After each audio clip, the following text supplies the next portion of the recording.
میرے عزیزوں ہمیں یہ معلوم نہیں، ہم راتوں کو سوتے ہیں پتہ نہیں کون سی صبح سورج پچھم سے نکل آئے، ڈر بھی نہیں ہے، ہمیں خوف بھی نہیں ہے. یہ بڑی علامتوں میں سے.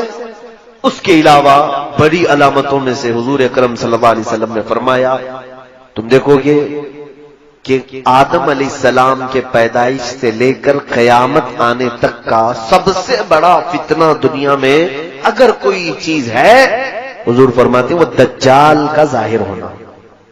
دجال، اسی پر آپ مجھے بولنے کے لیے کہا ہے، دجال کا ظاہر ہونا. یہ دجال ہے کیا چیز، اس پر میں ڈیٹیل میں آؤں گا، پہلے یہ علامتیں ختم کر لیتے ہیں. دجال کا ظاہر ہونا یہ قیامت کی سب سے بڑی علامت ہے. لیکن ساتھ میں ایک اور نشانی ہے، دابۃ الارض، ایک جانور نکلے گا جس کے ہاتھ میں ایک لاٹھی ہوگی، موسیٰ علیہ السلام کی وہ لکڑی ہوگی، اس کے ہاتھ میں سلیمان علیہ السلام کی انگوٹھی ہوگی. وہ جانور پوری دنیا میں گھومے گا، انسان نما جانور ہوگا، اور وہ مسلمانوں سے بھی ملے گا، کافروں سے بھی ملے گا. تو جس کو ایمان والا وہ دیکھے گا اس کی پیشانی پر موسیٰ علیہ السلام کے عصا سے لکیر کھینچ دے گا، اور جس کو کافر وہ دیکھے گا اپنی انگوٹھی سے اس پر سکہ مار دے گا. تو جس کے پیشانی پر نشان لگ گیا وہ مومن ہی انتقال کرے گا، اور جس کی پیشانی پر اس نے انگوٹھی سے تھپا مارا وہ کافر ہی مرے گا. وہ لاسٹ فائنل کرنے کے لیے آتا ہے دابۃ الارض. لیکن اس سے پہلے دجال آئے گا. دجال کا ظہور یہ ایک بہت ہی امپورٹنٹ چیز ہے میرے عزیزوں. لیکن حیرت کی بات ہے، ہم آج تذکرہ کر رہے ہیں، مجھے ٹینشن نہیں، میں حدیثیں پڑھ رہا تھا. دجال کے آنے کا خوف ہونا چاہیے. حضور صلی اللہ تعالی علیہ وسلم اپنی دعاؤں میں یوں عرض کیا کرتے تھے، اللہم انا نعوذ بک من فتنۃ المسیح الدجال. اے اللہ ہم تیری پناہ مانگتے ہیں مسیح دجال کے فتنے سے. آپ بھی دعاؤں میں اس کو شامل رکھیں. فرمایا کہ جب وہ دجال ظاہر ہوگا تو اس قدر آزمائش میں مبتلا کر دیا جائے گا ایمان والوں کو، وہ 40 دن میں پوری دنیا گھوم لے گا، بہت فاسٹ ہوگا، پوری دنیا میں جائے گا، اور اس کے ایک ہاتھ میں جنت ایک ہاتھ میں دوزخ کی شکل وہ بنا کر کے لائے گا، دکھائے گا. اصلی جنت اور اصلی دوزخ نہیں، لیکن وہ لوگوں کو یہ دکھائے گا کہ میرے سیدھے ہاتھ کی طرف دیکھو، اس میں باغیچے ہیں، لہلہاتے ہوئے باغ ہیں، اس میں نہریں ہیں، اور بائیں ہاتھ میں آگ اگل رہی ہے. اس کا منشا اور اس کا مقصد کیا ہوگا؟ وہ کہے گا مجھے خدا بولو، میرے سامنے سجدہ کرو. تو اگر کوئی اس کو سجدہ کرنے سے انکار کرے، حدیث پاک میں اس کی دونوں ٹانگیں پکڑ کر چیر دے گا اس مومن میں، یا تو پھر کھولتے ہوئے تیل میں ڈالے گا، یا پھر وہ اپنی جلتی ہوئی آگ میں ڈالے گا، بہت سخت شدت کی تکلیف دے گا. اور جو اسے خدا مان لے، اس کے سامنے سجدہ کرے، وہ اس کو اپنی جنت میں ڈال دے گا. وہ لاکھوں کی تعداد میں لوگوں کو کافر بنائے گا، لاکھوں کی تعداد. اور یہ کوئی بعید بات نہیں لگتی مجھے. کیوں؟ آج کی سچویشن میں دیکھ رہا ہوں، یہاں کوئی بابا، لٹھ والا بابا اگر جیب سے ایک سکہ نکال کر کے دے دے تو لوگ سجدہ کرنا شروع کر دیتے. ارے بڑے پہنچے ہوئے بابا، ان کے بارے میں کچھ بھی مت بولنا. تو یہاں جو باباؤں سے بہک جاتی ہے پبلک، وہ دجال سے کیسے نہیں بہکے گی؟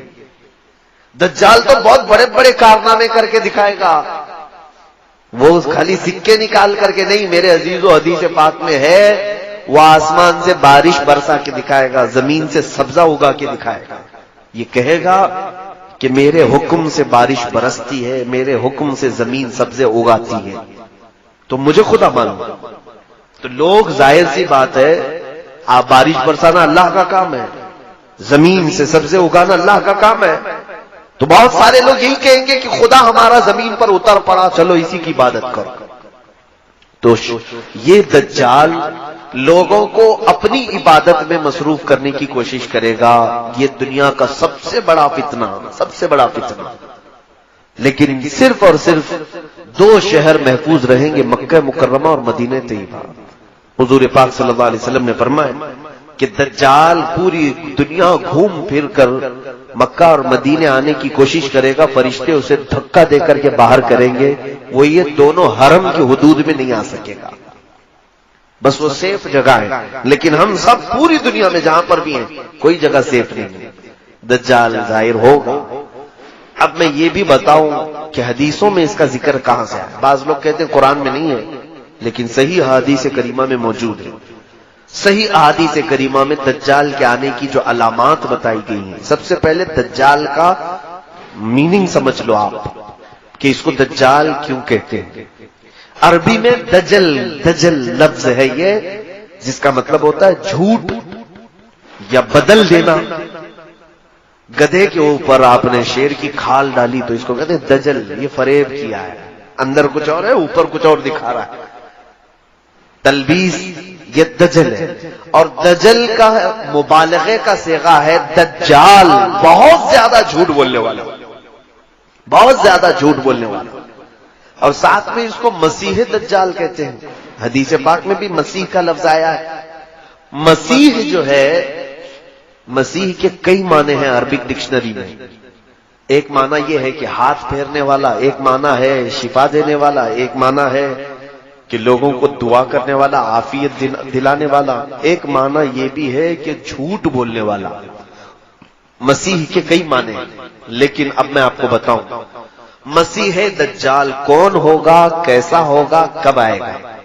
3 پوائنٹ پر آپ مجھ سے بات سنیں، اور اس کے آنے سے پہلے کیا ہو گئے، چوتھا پوائنٹ ہے اور وہ بہت ضروری ہے۔ دجال، حضور صلی اللہ تعالی علیہ وسلم نے فرمایا وہ ایک آنکھ کا ہے، کانا دجال۔ بعض لوگ اس تشویش میں مبتلا ہیں، کچھ لوگ مجھے کہنے لگے اسرائیل میں ایک آنکھ کا بچہ پیدا ہوا ہے، اس کی فوٹو بہت وائرل ہو رہی تھی، کہا کہ دجال پیدا ہو گیا، دجال پیدا ہوگا۔ تو سوال میرے پاس یہ آیا کہ دجال پیدا ہوگا یا کہیں سے نکلے گا؟ حدیث پاک ہے ابو داؤد شریف کی، دجال پیدا نہیں ہوگا، وہ آلریڈی ابھی ہے، کسی جزیرے میں ہے۔ حضور پاک صلی اللہ تعالی علیہ وسلم ایک دن مسجد نبوی شریف میں تاخیر سے عشاء کی نماز پر آئے۔ یہ حدیث حضرت فاطمہ بنت قیس رضی اللہ تعالی عنہا سے مروی ہے، اور یہ حدیث غالباً مسلم شریف یا ابو داؤد شریف کی، لیکن سیاہ ستہ میں حدیث موجود ہے۔ حضور تاخیر سے آئے، صحابہ نے پوچھا یا رسول اللہ صلی اللہ علیہ وسلم عشاء میں اتنی تاخیر سے آپ تشریف لائے؟ کہا ہاں، مجھے تمیم داری کی بات نے روک لیا تھا۔ تمیم داری پہلے ایک عیسائی عالم تھے، بعد میں مسلمان ہوئے، صحابی ہیں، ان کا ایک بڑا لمبا واقعہ ہے، آپ اس کو سن لینا علماء کرام سے، میرے پاس اتنا وقت نہیں ہے۔ تمیم داری ایک سفر پر تھے، ایک مرتبہ کسی جزیرے میں یہ پھنس گئے، تو انہوں نے حضور صلی اللہ تعالی علیہ وسلم کو ایک واقعہ بتایا کہ سمندر کے سفر میں جہاز جو ہے بہک گیا اور ہچکولے کھاتے ہوئے غرق ہونے کے قریب تھا، لیکن ایک جزیرے میں پتہ نہیں کہاں پر، جزیرہ سمجھتے ہیں نا، آئی لینڈ، بیچ میں سوکھی جگہ اور چاروں طرف سے پانی ہو، اس کو آئی لینڈ جزیرہ کہتے ہیں۔ تو اس جزیرے پر میں پہنچ گیا تو وہاں دیکھا ایک عورت بہت ہی اونچی ہے، کالی شکل کی ہے، اور وہ اپنے بالوں کو نوچ رہی ہے۔ میں نے پوچھا کہ تو کون ہے؟ تو اس نے کہا میں جاموس ہوں، یا کوئی لفظ اس نے کہا، جاموس تو عربی میں بھینس کو کہتے ہیں، لیکن الفاظ یہ ہیں، کہا میں دجال کی عورت ہوں، میں تجھے اور ایک چیز دکھاتی ہوں۔ تو لے کر کے گئی، ایک بہت بڑی عمارت تھی، قلعہ تھا، وہاں جا کر کے دیکھا، یہ کہتے ہیں کہ اندر ایک بھیانک شکل والا جس کی ایک آنکھ تھی، کالا قسم کا، وہ اپنے بالوں کو نوچ رہا تھا اور زمین سے آسمان کی طرف اچھل کود کر رہا تھا۔ بہت توجہ سے سنیے اس حدیث کو۔ تو میں قریب گیا اور پوچھا تم کون ہو؟ تو اس نے کہا میں دجال ہوں، میں دجال ہوں۔ یہ شاید ہو سکتا ہے کہ ہم سب کو عبرت کے لیے ایک شخص کو دکھا دیا گیا، ورنہ سب کے لیے پاسبل نہیں ہوگا۔ آج بھی بعض لوگ اس حدیث کی تشریح کرتے ہوئے یا تحقیق کرتے ہوئے، مجھ سے بھی کئی لوگوں نے پوچھا برموڈا ٹرائنگل شاید وہی جزیرہ ہوگا۔ برموڈا ٹرائنگل ایک جگہ ہے جہاں کوئی جہاز جاتا ہے تو واپس آتا ہی نہیں ہے، لیکن ایک حدیث پاک میں یہ موجود ہے کہ یہ گئے بھی اور آئے بھی، اور رسول پاک کو خبر بھی دیا کہ میں ایک ایسے شخص کو دیکھ کر کے آیا ہوں۔ لیکن سنیے دجال نے کیا کہا ان سے کیا پوچھا؟ اس نے پوچھا دجال نے کیا امیوں کا نبی ظاہر ہو گیا ہے؟ امی کہتے کسی سے جو نہ پڑھا ہو. کیا امیوں کا نبی ظاہر ہو گیا؟ نبی امی یعنی جو کسی سے نہ پڑھا ہو وہ نبی آ گیا؟ تو میں نے کہا ہاں وہ نبی آ گئے. کہا اس کے ماننے والے، اس کی اطاعت کرنے والے پیروکار سب عبادت کر رہے ہیں، سب اس کی پیروکاری کر رہے ہیں، اطاعت کر رہے ہیں؟ تو میں نے کہا ہاں بہت دل سے کر رہے ہیں، اس نبی کی اطاعت بڑھتی جا رہی ہے. تو اس دجال نے کہا تو پھر ابھی میرے آنے میں بہت وقت ہے. اس نے کیا کہا؟ تو ابھی ان کے لیے خیر ہے، میرے آنے میں وقت ہے. جس کا مطلب یہ نکلتا ہے کہ جس وقت نبی امی کی امت حضور کی اطاعت چھوڑ دے گی دجال ظاہر ہوگا، وہ آئے گا. اسی لیے تو اس نے پوچھا کہ اطاعت ہو رہی کہ نہیں ہو رہی ابھی تک. یہ ایک حدیث پاک ہے. اس کے علاوہ کئی حدیثیں ہیں جو میں ہو سکے تو کسی بک میں کوٹ کر کے بتا دوں گا. مجھے معلوم ہے میں نے اپنے بھائیوں سے کہا تھا، بچوں سے جنہوں نے پروگرام ارینج کیا ہے، جتنے ایجوکیٹڈ لوگ بیٹھے ہوئے ہیں سب کے ہاتھوں میں ایک نوٹ بک ضرور تھمائیں اور ایک قلم. میری تقریروں کو نوٹ کرتے جائیں، جو چیز اچھی لگے اس کو کوٹ کریں. دیکھیں یہ روایتی جلسہ نہیں ہے، آپ جو راتوں میں چلا چلی والے جلسے کرتے ہیں. میں ایک چاہتا ہوں کہ کوئی بیداری اور آپ کے اندر علم کی ایک طلب اور تشنگی اور بڑھتی جائے اور کچھ فائدہ لے کر کے جائیں. اس کے لیے یہ ضروری ہوتا ہے کہ آپ تقریر سن کر کے واہ واہ سبحان اللہ نعرے لگا کر سو نہ جائیں، بلکہ اس کو یاد رکھیں اور دوسروں تک پہنچانے کی کوشش کریں کہ میرے پاس ایک ایجوکیشن یہ آیا ہے، تو بھی میرے بھائی سن لے. اسی لیے ہم نے یوٹیوب کے چینل وغیرہ چلائے. صرف واحد ہمارا مقصد یہی ہے کہ علم چھپایا نہ جائے، دوسروں تک پہنچ جائے. اب دجال کے متعلق کی بات سنیے. ایک حدیث پاک یہ ہوگی، سیدنا ابو بکر صدیق رضی اللہ تعالیٰ عنہ سے بھی حدیث پاک ہے. یہ مسلم شریف کی حدیث میں موجود ہے کہ آپ نے فرمایا کہ حضور صلی اللہ تعالیٰ علیہ وسلم نے دجال کا ذکر فرمایا اور ارشاد فرمایا وہ مشرق کی طرف سے ظاہر ہوگا. تو پوچھا گیا مشرق کدھر؟ کہا خراسان کی طرف. خراسان جانتے ہیں؟ خراسان یا افغان اور ایران کے علاقے کو خراسان کہتے ہیں. تو یہاں سے بھی ٹینشن ختم ہو گیا. کچھ لوگ جو ہے عرب سے کہہ رہے ہیں، امریکہ سے. نہیں، ضروری نہیں. حدیثوں میں مشرق کا لفظ آیا اس طرف سے آئے گا. تو جب بھی آئے گا اس کے آنے سے پہلے کیا ہوگا؟ میں نے 2 پوائنٹ تو پہلے بتا دیے تھے. کون ہے اس کے بارے میں نے بتایا، وہ سب سے زیادہ جھوٹا ہوگا. یعنی جو خدا ہی بن کر کے آیا ہے اس سے بڑا جھوٹا کون ہو سکتا ہے. دوسری چیز یہ ہے کہ وہ کیسا ہوگا، وہ بتایا حضور صلی اللہ علیہ وسلم نے. کہا ایک ہی آنکھ ہوگی اس کی اور کانا ہوگا، اسی لیے اس کو کانا دجال بھی کہتے ہیں. اور وہ 40 دن میں پوری دنیا گھومے گا. اچھا، اب تیسری بات یہ ہے وہ کب آئے گا. اس کی ایک بات یہ ہے کہ حضرت ابو بکر صدیق نے پوچھا یا رسول اللہ صلی اللہ علیہ وسلم وہ کب آئے گا؟ فرمایا دجال اس وقت ظاہر ہوگا جب سارے لوگ اس سے غافل ہو چکے ہوں گے، اس کے بارے میں کوئی بات ہی نہیں کر رہا ہوگا. آج تو ہم بات کر رہے ہیں، اسی لیے میں نے کہا مجھے ٹینشن نہیں ہے. لیکن جس وقت سارے لوگ بھول چکے ہوں گے، کوئی بات ہی نہیں کر رہا ہوگا دجال کے متعلق. دجال اچانک آئے گا. لیکن میرے عزیزوں ہمارا ایک بات کرنا بھی کافی نہیں ہے. میجورٹی آج دجال کے متعلق گفتگو نہیں کرتی. صحیح بات ہے. علماء کرام کو میں بلیم نہیں کر رہا، میں علماء کی توہین نہیں کرنا چاہتا، نہ میں علماء کی بے ادبی کرنا چاہتا ہوں. لیکن آج ہو سکتا ہے یہ مصلحت ہوگی. میں نے کثرت سے علماء کو دیکھا دجال کے متعلق یا اس ٹاپک پر نہیں بول رہے. شاید یہ حدیث پاک میں اسی لیے کہا گیا جس وقت سارے لوگ بھول چکے ہوں گے دجال کو تب دجال آئے گا. تو بھول گئے ہیں آج. دوسرے سارے ٹاپک پہ ہم گفتگو کرتے اس پر نہیں. جب تک دجال سے لوگوں کو ہم ڈراتے رہیں گے، اس کے فتنے سے پناہ مانگتے رہیں گے لوگ، وہ نہیں آئے گا، وہ نہیں آئے گا. اب اس کے آنے سے پہلے کیا ہوگا، یہی میرا ٹاپک ہے. فرمایا گیا کہ جھوٹ کو سچ کر دیا جائے گا اور سچ کو جھوٹ بنا دیا جائے گا. پوری دنیا میں آج اس مشن پر پورا بہت بڑے پیمانے پر کام ہو رہا ہے. جھوٹ کو سچ بنا دو اور سچ کو جھوٹ بنا دو. اور اس میں سب سے بڑا اگر کوئی رکن ہے دجال کا تو وہ میڈیا ہے. اسی لیے میں اپنی تقریروں میں ہمیشہ یہ کہتا ہوں، لوگ گودی میڈیا کہنے لگے. گودی میڈیا نہیں، ان کو دجالی میڈیا کہو. دجال کے پلان پر عمل ہو رہا ہے. یعنی جتنا جھوٹ ہے اس کو اتنا مسالہ لگاؤ، اتنی بار بولو کہ سچ لگنے لگ جائے، اور کسی سچ کو اتنا چھپا دو کہ لوگ بھول جائیں کہ وہ کوئی جھوٹی بات ہوتی. یہ آج ہو رہا ہے کہ نہیں ہو رہا ہے؟ اور گناہوں کو سجا کر کے پیش کیا جائے گا کہ نئی نسل کو یہ لگے گا کہ یہ نیکی کا کام ہے. آج سود کو انٹرسٹ کا نام دیا گیا، فائنانس کا نام دیا گیا، نئے نئے نام دے رہے ہیں. گناہ تو وہی ہے نا. شراب کو الگ الگ نام دیے جائیں گے سجا کر کے. بہت سارے نوجوان ہیں ہمارے کہتے شراب نہیں پیتے، بیئر پی رہے ہیں. بیئر کیا چیز ہے میرے عزیزوں؟ نام بدلنے سے کوئی چیز کی حرمت نہیں بدلتی.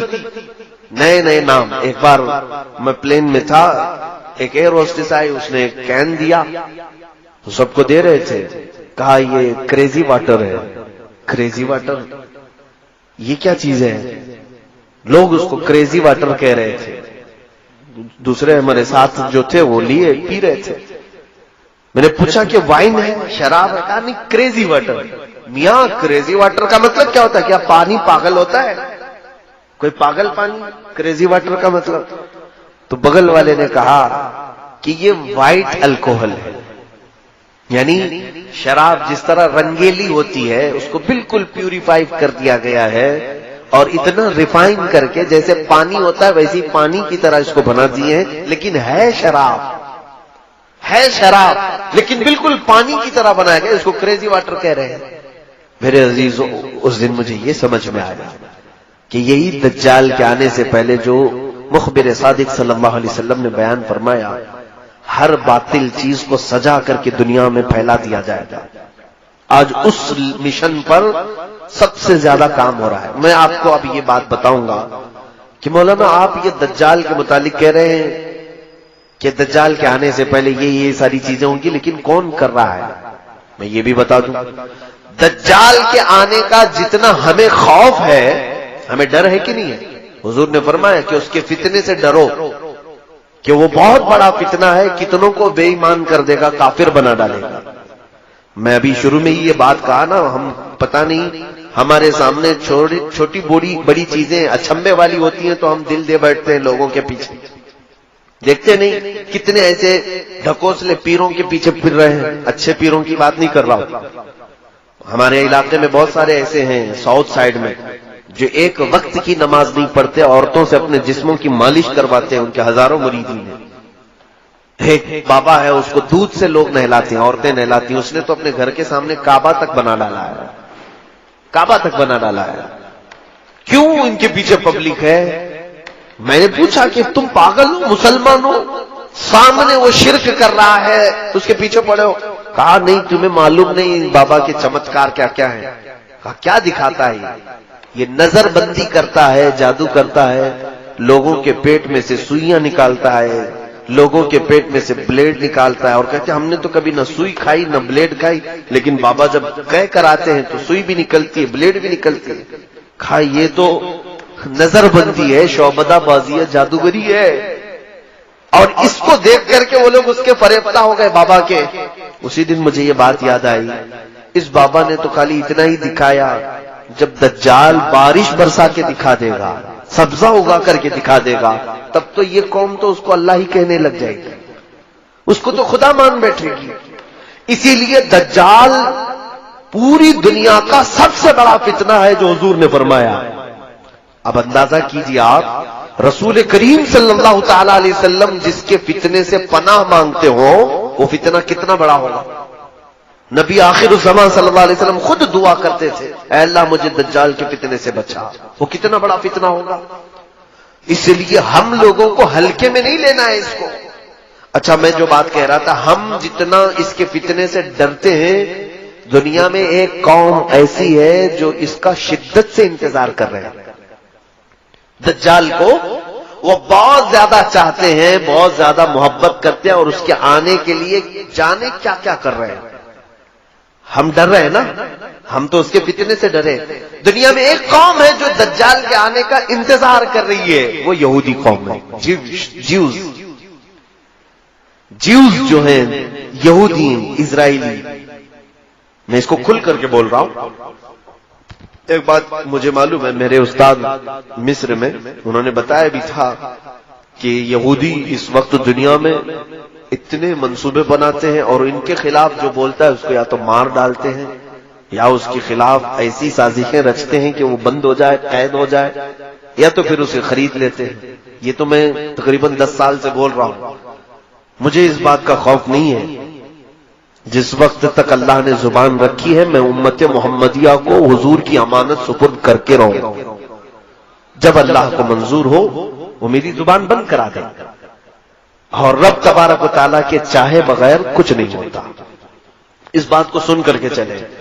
اگر کسی کو سننے میں اور محفل میں بیٹھنے سے ڈر لگتا ہے کہ یہ کوئی ہاٹ ہارر ٹاپک ہے تو خدا حافظ کہہ سکتے ہیں، اپنے بستر پہ جا بھی سکتے ہیں. میری طرف سے کوئی زور زبردستی نہیں ہے بیٹھنے کی.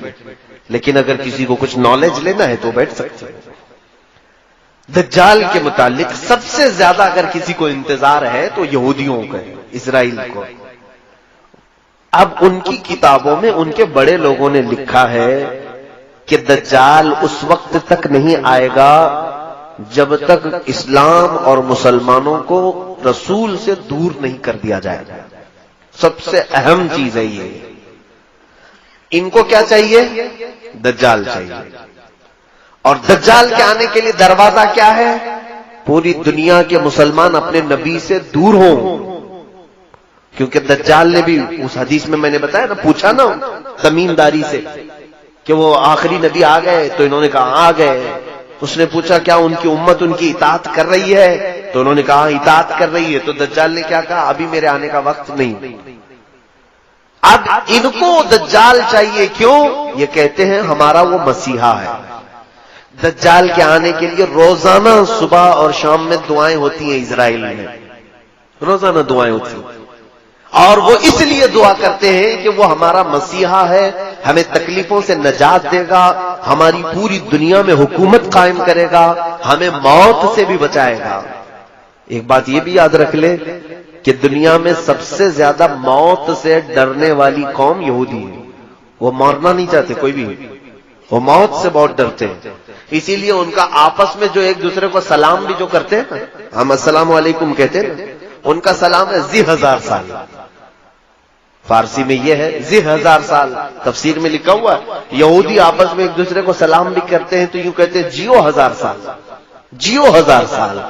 قرآن میں پہلے پارے میں اللہ نے فرمایا ہے لو یعمر 1000 سنۃ وما هو بمزحزحہ، یعنی اگر ان کو 1000 سال کی عمر بھی دے دی جائے تب بھی وہ مرنا پسند نہیں کرتے.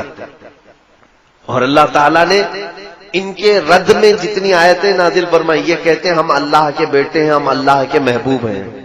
پوری دنیا کیچڑ سے بنائی گئی ہے اور ہم کو جنت کی مٹی سے بنایا گیا ہے. پوری دنیا کو جانوروں کے پخانے سے زیادہ گندی چیز سے بنایا گیا ہے، اور ہم شعب اللہ المختار ہیں، اللہ کی پسندیدہ قوم ہے. کون کہتا ہے؟ یہود، جیوز. یہ ایک مٹھی بھر قوم ہے.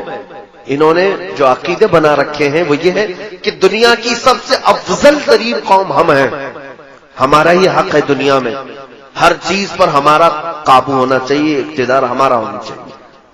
یہ قوم ایسی ہے، یہ پوری دنیا میں کہتے تھے وقالت الیہود نحن ابناء اللہ واحباؤہ. قرآن میں اللہ نے فرمایا یہ کہتے ہیں ہم اللہ کے بیٹے ہیں، ہم اللہ کے محبوب لوگ ہیں، سب سے زیادہ پیارے ہیں. تو اللہ نے ان کے رد میں آیت نازل فرمائی، جانتے ہیں اے محبوب ان کو کہہ دو جو محبوب ہوتا ہے وہ محب سے ملنا چاہتا ہے کہ نہیں چاہتا؟ ملنا چاہتا ہے کہ نہیں؟ یہ کہہ رہے ہم اللہ کے محبوب ہیں تو ان سے کہہ دیں ذرا موت کی تمنا کریں تاکہ تمہارے محبوب سے مل لو. اور اللہ فرماتا وَلَن يَتَمَنَّوْهُ أَبَدًا، ہرگز یہ تمنا بھی نہیں کریں گے مرنے کی. جھوٹ بولتے ہیں. اللہ کے تم محبوب ہو تو پھر مرنے کی تمنا کیوں نہیں کرتے؟ جو محبوب ہوتا ہے وہ چاہتا ہے کب میں دنیا سے جاؤں میرے مولا سے ملاقات کروں. تو یہاں پر یہ قوم ایسی ہے جو مرنا نہیں چاہتی. جو امپورٹنٹ بات ہے وہ میں آپ کو بتا دوں، بہت زیادہ مسئلہ پھیلانے سے کوئی مطلب نہیں ہوگا، کل خلاصہ ملا کر کے میں آپ کو بتا دوں کہ دنیا میں اتنا اتھل پتل یہ کیوں مچائیں؟ سب کو اب تقریباً نوجوانوں کو معلوم ہو چکا ہے الومیناتی کیا ہے، فری میسن کیا ہے، اور پھر یہ جتنی ان کی تنظیمیں ہیں، خفیہ تنظیمیں، یہ کیا ہیں، سیکریٹ اب تو کچھ نہیں رہ گیا، یہ سب پورا ظاہر ہو گیا۔ 1 آئی، یہ ایک آنکھ کی علامت کیا ہے، ٹرائنگل کیا ہے، 66 کیا ہے، یہ سب یہودیوں نے بنائی ہوئی علامتیں۔ میں بہت سرسری انداز میں جا رہا ہوں کیونکہ پڑھا لکھا طبقہ بیٹھا ہوا ہے، اور اگر نہیں معلوم ہے تو میرے ان اشاروں پر آپ انٹرنیٹ میں سرچ کرو اور معلوم کرو کہ یہ چیزیں کیا ہیں، یہودیوں کی خفیہ تعلیمات ہیں۔ لیکن آپ یہ ہم سے پوچھیں گے آخر یہ کیوں ایسا کر رہے ہیں، ان کو کیا فرق پڑتا ہے، ہمارے پیچھے کیوں پڑے، پوری دنیا میں یہ نظام کیوں چینج کرنا چاہتے ہیں، کیوں پوری دنیا کو رد و بدل کرنا چاہتے ہیں؟ ایک ہی ان کا مقصد ہے، کیا ہے جانتے ہیں؟ یہ مرنا نہیں چاہتے، موت ان کو پسند نہیں ہے، اور یہ ہمیشہ جینا چاہتے ہیں۔ دنیا کی ہر چیز پر کنٹرول کر لیا لیکن موت پر کنٹرول نہیں ہو پا رہا۔ اب موت کس کے ہاتھ میں ہے؟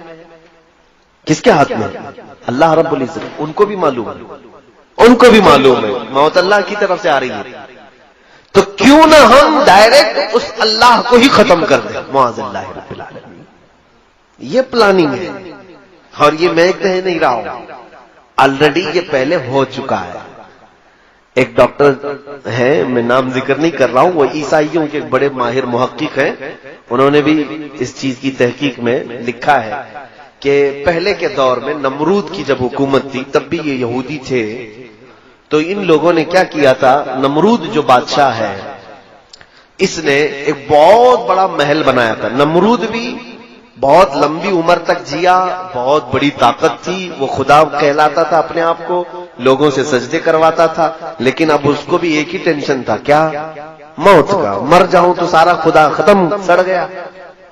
اس کو بھی موت نہیں چاہیے تھی، اس نے کیا سوچا، پوری دنیا پر میرا کنٹرول، پورے لوگ میرے سجدہ کر رہے ہیں، تو کیوں نہ میں پوری پبلک کو ملا کر کے فوج بنا لوں اور اس خدا سے لڑ لوں۔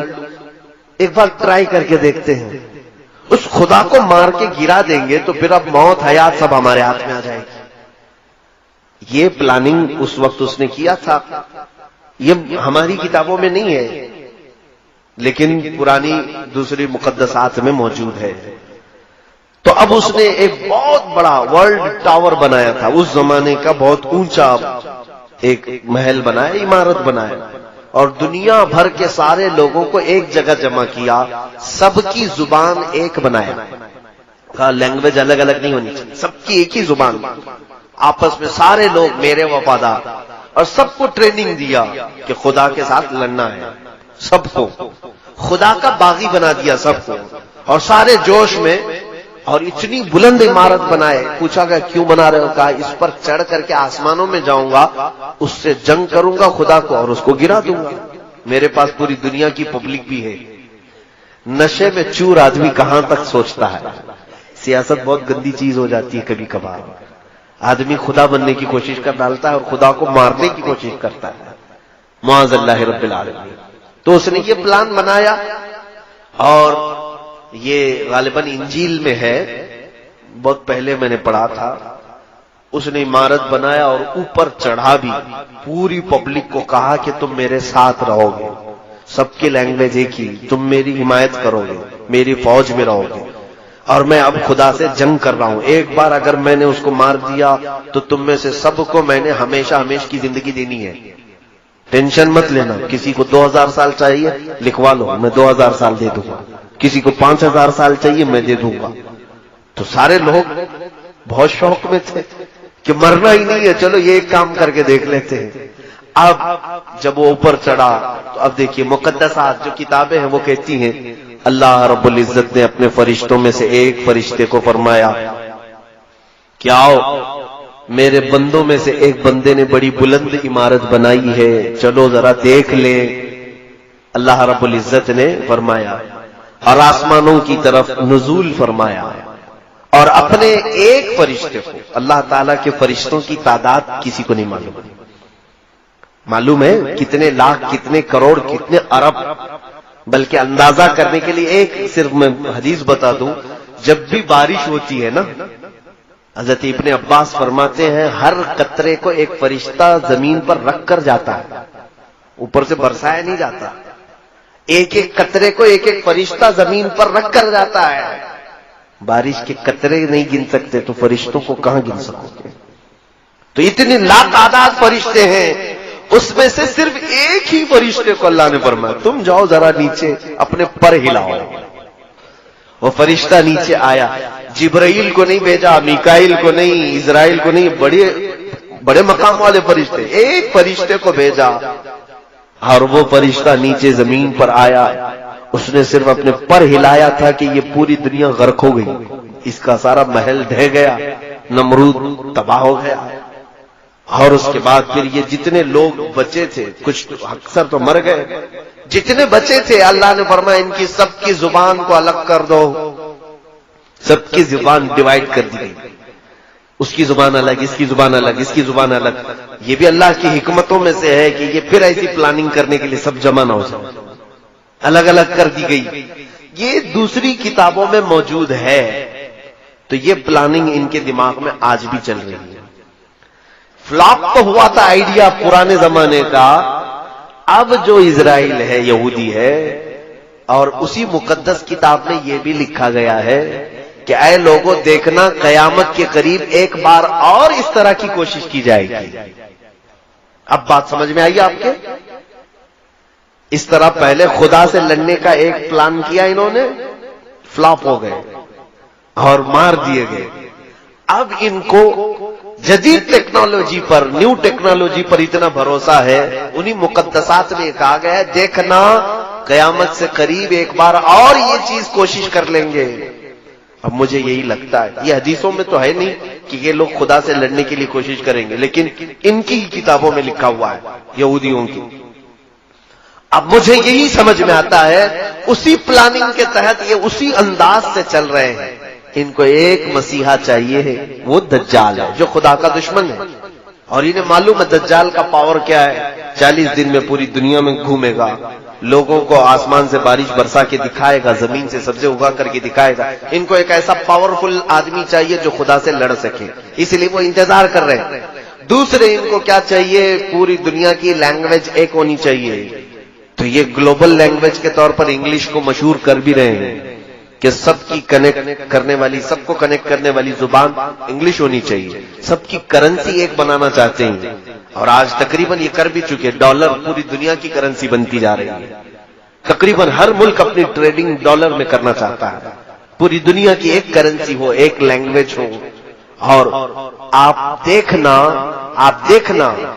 اکثر ان کے جتنے بڑے پریزیڈنٹ ہوں یا جو سٹارز ہیں، وہ اپنے بیانوں کے بیچ بیچ میں ون ورلڈ آرڈر یہ بات کہہ جاتے ہیں. نوجوان طبقہ اس کو نوٹ کر لے، one world order. One world order کا مطلب یہ ہوتا ہے ایک دنیا ایک حکم پر چلے. الگ الگ کنٹری نہیں چاہیے ہم کو، الگ الگ سیاست نہیں چاہیے. پوری دنیا ایک ہی حکومت پر، ایک ہی آرڈر پر چلے. یہ ان کا پلان. کیوں میاں، کیوں پوری دنیا کو ون ورلڈ آرڈر میں ڈال رہے ہیں آپ؟ وہی پلاننگ جو نمرود کر چکا تھا کہ خدا سے لڑنا ہے، پوری دنیا کو پھر سے جمع کرو، ساری ٹیکنالوجی جمع کرو. اسی لیے یہ اسپیس میں بھی بھیج رہے ہیں کہ جا کے دیکھ کر کیا ہے، سب تصویریں لے کے آئے کہاں خدا بیٹھتا ہے. معاذ اللہ رب العالمین. میرے عزیزو، میں ان ترقیات کے خلاف نہیں ہوں، اسپیس کے خلاف نہیں ہوں، میں چاند کے بارے میں گفتگو نہیں کر رہا ہوں. لیکن بعض محققین نے کہا کچھ لوگوں کی شرارت یہ ہے جیوز میں سے جو ہر نئی ٹیکنالوجی کو خدا کے خلاف سوچتے ہیں. یہودیوں میں بھی، آج میں پورے یہودیوں کی بات نہیں کر رہا، بہت سارے یہودی وہ ہیں جو ان شرارتوں کو بالکل پسند نہیں کرتے ہیں. وہ تورات انجیل پر یقین رکھتے ہیں، ایمان رکھتے ہیں. عیسائیوں میں بھی سارے نہیں ہیں، وہ بھی اپنی مقدسات پر ایمان رکھتے ہیں.